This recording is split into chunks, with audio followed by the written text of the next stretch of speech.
Hello everyone, welcome back to another video. इस वीडियो में हम जनरल हिंदी के इंपॉर्टेंट क्वेश्चंस डिस्कस करेंगे। ये क्वेश्चन आपके एचपीपीएससी पेपर 1 जैसे जूनियर ऑफिस असिस्टेंट का एग्जाम कंडक्ट होगा नेक्स्ट मंथ, पुलिस कांस्टेबल का एग्जामिनेशन है, जेबीटी और बीएड एंट्रांस के एग्जामिनेशन के लिए, और एचपी टैट, जेबीटी टैट है, एलटी टैट है, उनके लिए ये क्वेश्चन आपके महत्वपूर्ण रहेंगे। स्टार्ट करते हैं पहले क्वेश्चन से। पहला प्रश्न है, सुरेश प्रतिदिन स्कूल जाता है, अव्यय छांटिए। सुरेश प्रतिदिन स्कूल जाता है।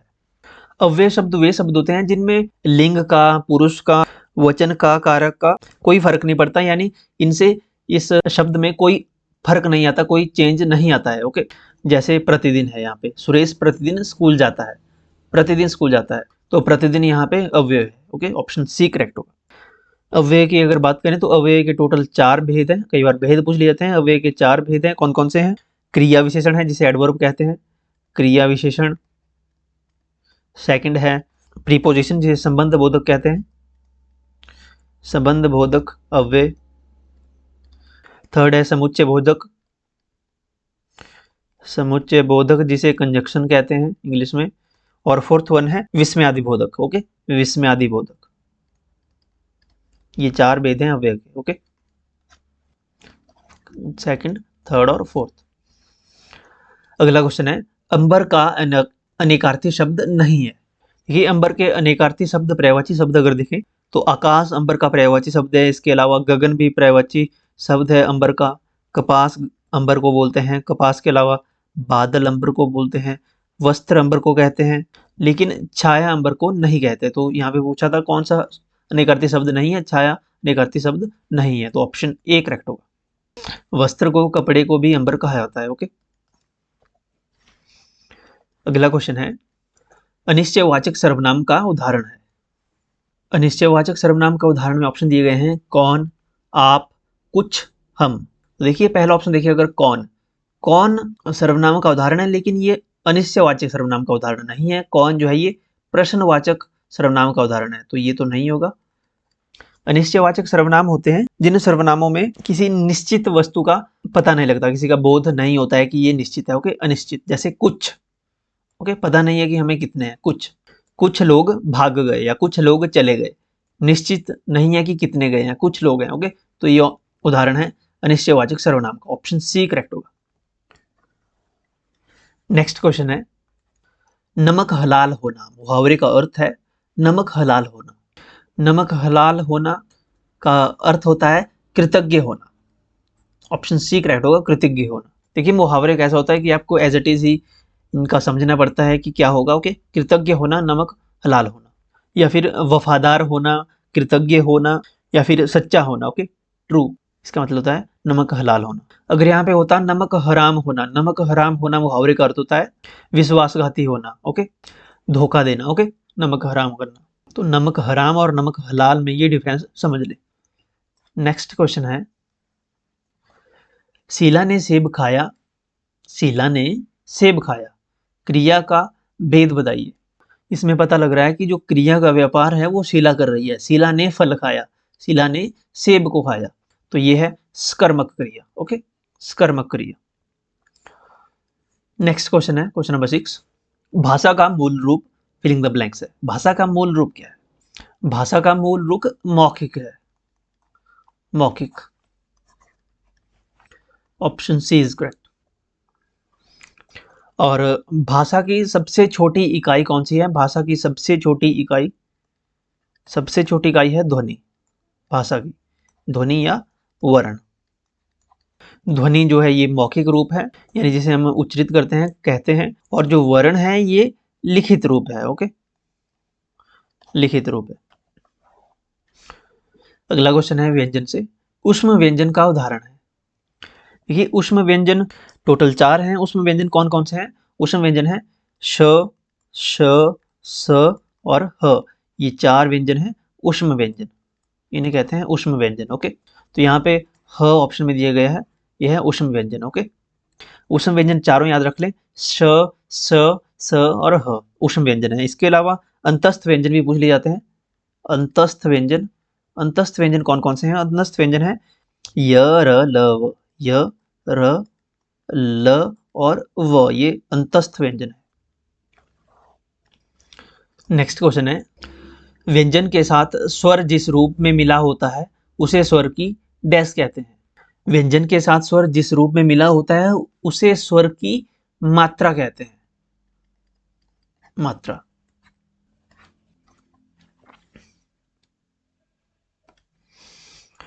अगला क्वेश्चन है, शुद्ध शब्द छांटे। दीपावली, निरोग, श्रीमती, कवयित्री। पहला वर्ड अगर देखें दीपावली, तो यहाँ पे छोटी ई की मात्रा दी गई जो कि गलत है, होना था दीपावली। ओके, ये गलत है, ये वाला करेक्ट होगा। निरोग बिल्कुल करेक्ट दिया गया है, निरोग। श्रीमती, श्रीमती, इसमें बड़ी छोटी ई की मात्रा लगी है, यहाँ पे श्रीमती के साथ जो है बड़ी ई की मात्रा लगेगी, श्रीमती। ओके, ऑप्शन सी भी गलत है। कवयित्री बिल्कुल करेक्ट दिया गया है, कवि का स्त्रीलिंग होता है कवयित्री, बिल्कुल करेक्ट दिया गया है कवित्री। ओके, तो ऑप्शन बी और ऑप्शन डी दोनों करेक्ट है यहाँ पे। Okay, option B and option D. अगला क्वेश्चन है क्वेश्चन नंबर 10th, ड शब्द का उच्चारण स्थान क्या है। तो ड जब आप प्रोनाउंस कर रहे हैं ड, तो दंते से पीछे मूर्धा आ रहा है, मूर्धा से जीभ टच हो रही है, तो यहाँ पे जो उच्चारण स्थान है ड का वो है मूर्धा। देखिए कंठ में कवर्ग के जितने भी वर्ण हैं, क ख ग घ ग, ओके, कवर्ग आता है। कंठ के बाद तालु आएगा, ओके, कंठ के बाद तालु, च छ ज ज, ओके। तालु के बाद मूर्धा आता है, ट ठ ड ढ ण, ओके। मूर्धा के बाद आता है दंत्य, त थ द ध न, ओके, तवर्ग। और दंत्य के बाद आता है ओष्ठ, पवर्ग, ओके, पवर्ग, जहां पे होठ टच होते हैं, पवर्ग। नेक्स्ट क्वेश्चन है, शची जमा इंद्र की संधि है।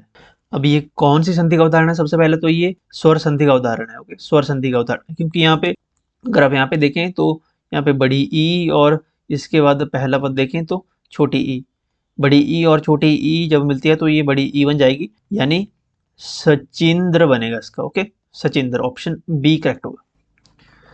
अगला क्वेश्चन है, योगरूढ़ शब्द छांटिए। योगरूढ़ शब्द जैसे टिकट घर, गाड़ी, पुस्तकालय, लंबोदर।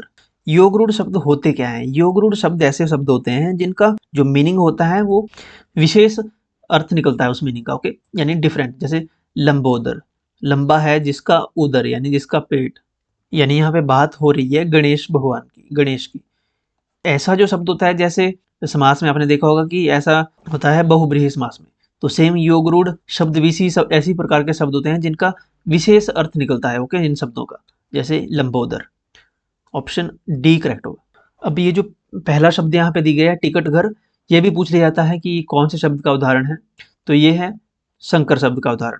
संकर शब्द, संकर शब्द कौन से शब्द होते हैं। संकर शब्द ऐसे शब्द होते हैं जो दो शब्दों के मेल से बने होते हैं, एक शब्द उनमें अलग भाषा का होता है और दूसरा शब्द किसी और भाषा का होता है। दो अलग अलग भाषाओं के शब्दों से मिलकर जो शब्द बनता है उसे संकर शब्द कहते हैं। जैसे टिकट यहाँ पे दिए गए है, टिकट और घर। देखिए टिकट ये इंग्लिश का शब्द है, विदेशी भाषा का शब्द है इंग्लिश का, और घर जो है हिंदी का शब्द है, ओके। तो टिकट घर बन गया आपका मिलकर टिकट घर, तो ये संकर शब्द है, ओके। संकर शब्द का उदाहरण है टिकट घर। इसके अलावा जो कॉमन सा शब्द है रेलगाड़ी, रेल गाड़ी, रेल इंग्लिश का शब्द है, अंग्रेजी शब्द है रेल, और गाड़ी जो है हिंदी का शब्द है। तो जो इंग्लिश और हिंदी के दो शब्द मिलकर जब एक शब्द बनता है रेलगाड़ी, तो ये शंकर शब्द का उदाहरण है, ओके। गाड़ी हिंदी का शब्द है। और यहाँ पे शब्द दिया गया है पुस्तकालय। पुस्तकालय शब्द किस शब्द का उदाहरण है, तो ये यौगिक शब्द है, ओके, यौगिक शब्द है। यौगिक शब्द होते हैं जो यौगिक यानी योग से बना है, यानी जोड़कर बना गया है। इसमें दो शब्द जुड़े हुए हैं, पुस्तक और आलय। आलय होता है घर, पुस्तक होती है किताब, पुस्तक का घर, पुस्तकालय। इसमें भी दो शब्द जुड़े हैं, लेकिन दोनों शब्द जो है ये हिंदी के हैं, ओके। अगर दो शब्द जुड़कर बना हो लेकिन एक अलग भाषा का हो और दूसरा अलग भाषा का, तो होना था ये संकर शब्द। लेकिन ये दोनों शब्द एक ही भाषा के हैं, पुस्तक हिंदी का है, आलय पुस्तकालय, यानी यौगिक शब्द। दो या दो से अधिक शब्दों से मिलकर बनता है यौगिक शब्द, ओके। चलिए अगला क्वेश्चन है, जंगल का पर्यायवाची नहीं है। अरण्य, कानन, वामा, विपिन। जंगल का पर्यायवाची कानन जंगल का पर्यायवाची है, अरण्य जंगल का पर्यायवाची है। इसके अलावा विपिन, विपिन भी जंगल का पर्यायवाची है। विटन, विटप, विटप सॉरी, विटप जंगल का पर्यायवाची है और उपवन जंगल का पर्यायवाची है। यहाँ पे ऑप्शन में दिया गया है विपिन, ये भी जंगल का पर्यायवाची है, लेकिन वामा जंगल का पर्यायवाची नहीं है। वामा का मतलब होता है स्त्री, महिला। ओके, अगला क्वेश्चन है मतैक्य का संधि विच्छेद होगा।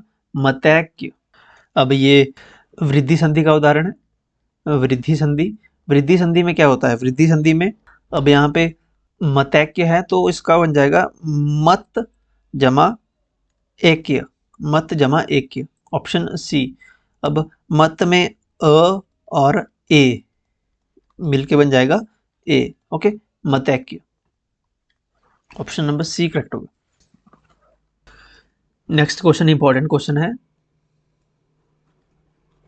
क्वेश्चन में पूछा गया है संस्कृत के ऐसे शब्द जो कुछ रूप परिवर्तन के साथ हिंदी में प्रचलित होते हैं उन्हें कहते हैं।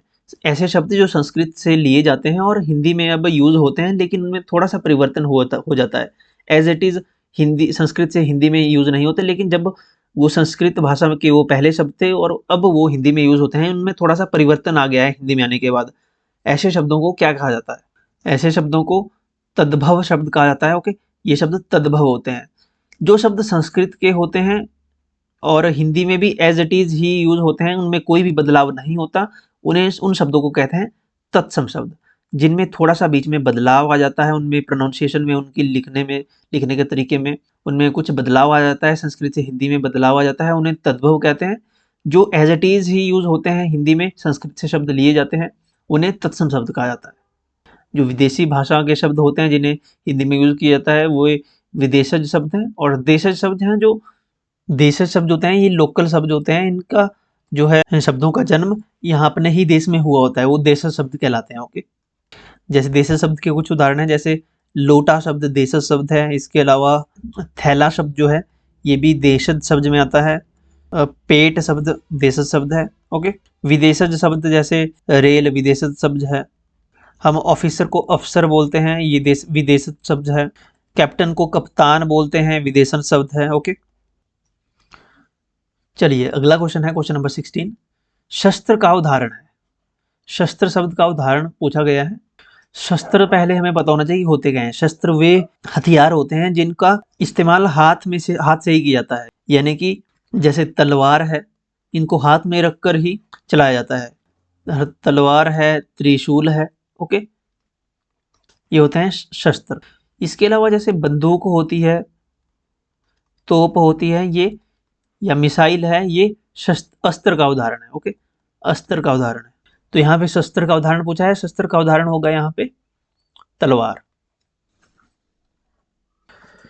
नेक्स्ट क्वेश्चन समास से है।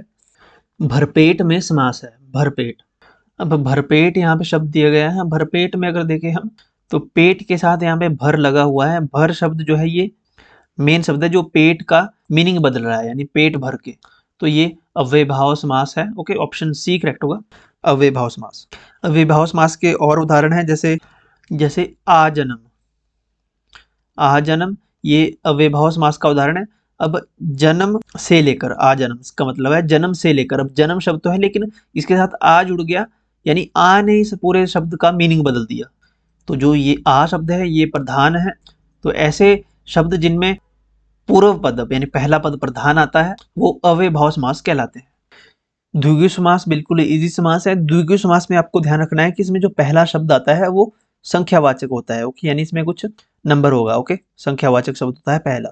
जैसे कि उदाहरण के लिए दोपहर, दोपहर, दो पहरों का समूह। तो दो यहाँ पे संख्यावाचक शब्द है। ओके, तो दो पहरों का समूह द्विगु समास का उदाहरण है। इसके अलावा नवरात्र, नौ रातों का समूह, नवरात्रियों का समूह, नवरात्र। ओके, नौ आ गया बीच में तो संख्यावाचक आ गया, यानी द्विगु समास है। द्वंद्व समास भी बिल्कुल इजी समास है, याद रखने के लिए मैं आपको बता रहा हूँ। दोनों शब्द प्रधान होते हैं द्वंद्व समास में। जैसे द्वंद्व लिखने में ही आपको पता लगता है, दो पहले भी आता है और लास्ट में भी आता है, बीच में ना आता है, यानी दोनों शब्द इसमें प्रधान होते हैं। याद रखने की ट्रिक है। जैसे कि उदाहरण के लिए दुख सुख, दुख सुख, जब इनका विग्रह करेंगे तो इनके बीच में और आएगा, दुख और सुख, या दुख और सुख, या जैसे ऊंच नीच, ऊंच या नीच, या बीच में या आएगा। जब इनका समस्त पद बनाएंगे तो बीच में ऐसे डैश आ जाता है। ओके, इस प्रकार के डैश। नेक्स्ट क्वेश्चन है व्यक्तिवाचक संज्ञा का उदाहरण है। व्यक्तिवाचक संज्ञा का उदाहरण यहाँ पे पूछा है। व्यक्तिवाचक संज्ञा का उदाहरण है गंगा, आदमी, मेद या प्रेम। व्यक्तिवाचक संज्ञा वे संज्ञा होती है जिसमें किसी व्यक्ति, स्थान या वस्तु का पता लगे, उसका बोध हो। कोई व्यक्ति हो, कोई स्थान हो या कोई वस्तु हो। अब गंगा यहाँ पे दिया गया है, गंगा स्थान का नाम है। ओके, जैसे नदी का नाम है गंगा, अगर नदी होता यहाँ पे दिया हुआ तो वो आना था जातिवाचक संज्ञा का उदाहरण, लेकिन यहाँ पे गंगा नेम दिया गया है तो ये व्यक्तिवाचक संज्ञा का उदाहरण है। आदमी जातिवाचक संज्ञा का उदाहरण है, जातिवाचक संज्ञा का उदाहरण है। मेज। अगला क्वेश्चन है, राम बड़ा चतुर है, में बड़ा क्या है? देखिए, राम बड़ा चतुर है, यहाँ पे चतुर क्या है? ये चतुर विशेषण है, लेकिन विशेषण के साथ यहाँ पे बताया गया है कि बड़ा चतुर है, बहुत चतुर है, राम बहुत चतुर है। तो जो विशेषण की विशेषता बताए, जो विशेषण की भी विशेषता बताए, उसे कहते हैं प्रविशेषण। तो बड़ा यहाँ पे प्रविशेषण है। विशेषण की जो विशेषता बताते हैं वो प्रविशेषण कहलाते हैं। ऑप्शन सी बिल्कुल करेक्ट हो जाएगा। अगला क्वेश्चन है, वे चम्मच से खाना खाते हैं, में कौन सा कारक है? वे चम्मच से, कारक कर्ता ने कर्म को कर्ण से के द्वारा, यानी चम्मच से के द्वारा, चम्मच के द्वारा खाना खाते हैं, और चम्मच से खाना खाते हैं, कर्ण से के द्वारा, कर्ण कारक है। देखिए, आपादान से भी आता है, आपादान से, आपादान के साथ भी से आता है, लेकिन वहां पे जब जुदाई का बोध हो तब आता है, तो यहाँ पे जुदाई का कोई भी बोध नहीं है। जैसे पेड़ से पत्ते गिरते हैं, पेड़ से पत्ते गिरते हैं, तो पेड़ से पत्ते दूर जा रहे हैं, गिर रहे हैं, यानी दूर जा रहे हैं, तो यहाँ जुदाई का बोध आ रहा है, तब अपादान कारक आएगा। चम्मच से खाना खाते हैं, तो चम्मच यहाँ पे यूज हो रहा है खाना खाने के लिए, तो कर्ण कारक इसमें आएगा। ओके, सिंपल सा ये डिफरेंस है। चलिए अगला क्वेश्चन है, सभी प्रकार के साधारण वाक्यों के अंत में कैसा चिन्ह लगाया जाता है? सभी प्रकार के साधारण वाक्यों के अंत में कौन सा चिन्ह लगाया जाता है? कोई भी साधारण वाक्य है उसके अंत में पूर्ण विराम ही लगाया जाता है, आपको पता है, पूर्ण विराम लगता है। ऑप्शन बी करेक्ट होगा, पूर्ण विराम। अगला क्वेश्चन है क्वेश्चन नंबर 22, सिर देना मुहावरे का अर्थ है? सिर देना मुहावरे का अर्थ होता है बलिदान देना। ऑप्शन ए करेक्ट होगा, बलिदान देना। सिर देना यानी बलिदान देना। नेक्स्ट क्वेश्चन है क्वेश्चन नंबर 23, उग्र का विलोम शब्द है। उग्र का विलोम शब्द होगा, उग्र होता है बहुत गुस्सैल टाइप का, उग्रवाद जिसको बोलते हैं, यानी जैसे उग्रवाद हो गया, तो उग्र का विलोम शब्द आपको बताना है। उग्र का विलोम शब्द होगा शांत। ओके, ऑप्शन बी करेक्ट होगा, शांत। उग्र का समानार्थी शब्द होगा तेज, समानार्थी तेज होगा और विलोम शांत होगा। इसके अलावा सौम्य भी उग्र का अपोजिट शब्द सौम्य या शांत। ओके, अगला क्वेश्चन है क्वेश्चन नंबर 24, आ उपसर्ग का उदाहरण नहीं है। आ उपसर्ग का उदाहरण, उपसर्ग कौन से शब्द होते हैं? उपसर्ग शब्दों के आगे लगते हैं। ओके, उपसर्ग शब्द के आगे लगते हैं, और एक होता है प्रत्यय, प्रत्यय शब्द के पीछे लगते हैं। हमने प्रीवियस वीडियो में भी किया था, हिंदी रिवीजन की प्रीवियस वीडियो में, प्रत्यय पीछे लगते हैं, उपसर्ग आगे लगते हैं। तो आ का उदाहरण नहीं है उपसर्ग का। तो यहाँ पे अगर देखें, आमरण, आ के साथ मरण, मरण में आ लगा है। ओके, आमरण। आ जन्म, जन्म में आ लगा है। समान, आसमान में, समान में आ लग गया। ओके, यहाँ उपसर्ग। लेकिन आकलन में कलन कोई भी शब्द नहीं है अपने आप में, यानी इसका कोई अर्थ नहीं है। आकलन पूरा एक शब्द है जिसमें, लेकिन यहाँ पे आ में, आकलन में आ उपसर्ग नहीं है। ओके, ऑप्शन डी करेक्ट होगा, यही पूछा था कि कौन सा उपसर्ग नहीं है। आपको इस प्रकार से भी देख सकते हो कि इसका मीनिंग ब्रेक करके निकल रहा है या नहीं निकल रहा है। जैसे आ आपने अलग कर दिया उपसर्ग में, तो जैसे आमरण में आपने आ अलग कर दिया, तो मरण एक सेंटेंस शब्द बच गया आपके पास। आ जन्म में आ अलग कर दिया, तो जन्म आपके पास कोई एक शब्द बच गया जो कि मीनिंगफुल है वर्ड। आसमान में आ अलग कर दिया, समान बच गया, मीनिंगफुल शब्द है। ओके, लेकिन आकलन में आ अलग अलग कर दे तो कलन बचता है जिसका कोई भी अर्थ नहीं निकलता है। ओके, तो ये उपसर्ग नहीं है यहाँ पे, तो ऑप्शन डी गलत हो जाएगा। लास्ट क्वेश्चन है, अंडरटेकिंग का हिंदीकृत रूप है। अंडरटेकिंग का हिंदीकृत रूप क्या होता है? इसका हिंदी रूप होता है उपक्रम। ऑप्शन ए करेक्ट होगा, उपक्रम। अंडरटेकिंग उपक्रम, उपक्रम होता है बीड़ा उठाना किसी चीज का। ओके, बीड़ा उठाना या अपने ऊपर ले लेना। ओके, जिम्मेदारी की का भाव आता है कि अंडरटेकिंग, यानी किसी काम की जिम्मेवारी अपने ऊपर ले लेना, अंडरटेकिंग। ओके, कोई प्रोजेक्ट है उसको अपने ऊपर ले लेना होगा, उसकी जिम्मेवारी, उपक्रम कहलाता है, यानी undertaking. Okay, so that's it for today. I hope आपको इस वीडियो से काफ़ी हेल्प मिली होगी। हमने प्रीवियस में भी काफ़ी वीडियोस अपलोड की हैं हिंदी से रिलेटेड, हिंदी क्वेश्चंस को डिस्कस किया है। PYQ PGT पेपर 1 के, HPPSC पेपर 1 के लिए जो इंपॉर्टेंट हैं, और TGT LT TET, TGT Hindi TET, JBT TET, और आने वाले जितने भी अपकमिंग कॉम्पिटिटिव एग्जामिनेशन है उनके लिए जो हिंदी के महत्वपूर्ण क्वेश्चन हमने डिस्कस किए हैं, उन वीडियोज़ की आप देख सकते हो। आने वाले समय भी हम काफ़ी वीडियोज़ ऐसी अपलोड करेंगे जिसमें जनरल अवेयरनेस GK की, HP GK, national international GK include होगी, हिंदी और इंग्लिश साइकोलॉजी के क्वेश्चन इंक्लूड होंगे। तो चैनल को सब्सक्राइब कर लीजिए। आप हमारे साथ जुड़ सकते हैं टेलीग्राम, व्हाट्सएप, इंस्टाग्राम पे। इन सभी के लिंक वीडियो के डिस्क्रिप्शन और फर्स्ट कमेंट में आपको मिल जाएंगे, तो अभी फॉलो कर लीजिए। चैनल अगर सब्सक्राइब नहीं किया है तो मेक श्योर चैनल को सब्सक्राइब कर लें आप। Thank you.